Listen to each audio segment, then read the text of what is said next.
தமிழ் சினிமாவில் 90களில் கனவு கன்னியாக வலம் வந்தவர் நடிகை சிம்ரன். அண்மையில் வெளியான டூரிஸ்ட் ஃபேமிலி படத்தின் மூலம் மீண்டும் லைம் லைட்டுக்கு திரும்பினார்.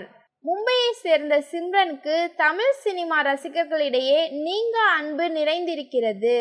சினிமாவில் கவனம் செலுத்தும் அதே வேளையில் குடும்பத்துடனும் நேரம் ஒதுக்க சிம்ரன் தவறுவது இல்லை. கடந்த 2003ஆம் ஆண்டு தனது நீண்ட கால நண்பர் தீபக் என்பவரை கரம் பிடித்தார் சிம்ரன். இவர்களுக்கு 2 மகன்கள் உள்ளனர். சிம்ரனின் மூத்த மகன் அதீப் தனது பள்ளி படிப்பை முடித்திருக்கிறார்.